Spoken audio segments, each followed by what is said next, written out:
Спорттық гимнастика бұл базалық спорт түріне жатады. Спортқа жаңадан келген әрбір жастың бойында бірден бірнеше қасиеттің бірге дамуына көмек береді. Ол төзімділік, шапшаңдық реакциясы, координация мен тез қимылдау. Гимнастикамен айналысқан адам кейін өзге спорт түріне еркін ауыса алады. Кеңестер кезеңінде біздің қаламызда гимнастика спорты кеңінен дамыған болатын.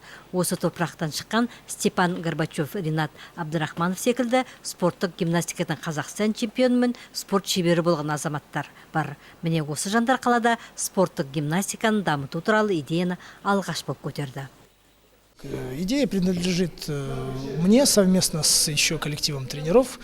Спорттық гимнастика бөлімін ашу бастамасын мен және менің қаламыздың менімен бірге жұмыс жасайтын жаттықтырушылар бірге көтердік. Олар Александр Диденконың тәрбиеленушілерімен бірге бірнеше бізбен бірге жұмыс жасап жүрген жаттықтырушылар бар.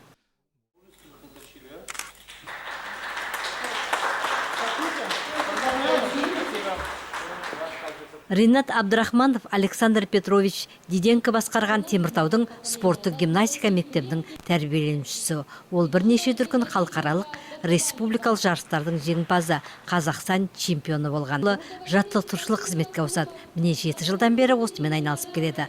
Қысқа ғана уақыттың ішінде ол 3 спорт шеберін, 4 кандидатын, бірнеше разрядтар тобын әзірледі.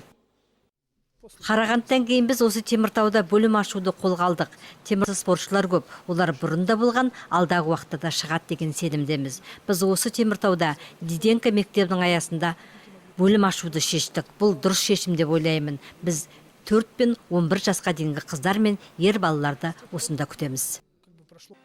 Спорттық гимнастика бөліміндегі алғашқы жаттығу ақпанның 28-інде ұйымдастырылды. Салтанатты ашылу онан кейінірек өткізіліп отыр. Онда ұйымдастырушылар спорттық гимнастиканың ерекшелігін көрсетуге тырысқан. Оны облыстық спорт мектебінің тәрбиеленушілері көпшіліктің назарына ұсынды.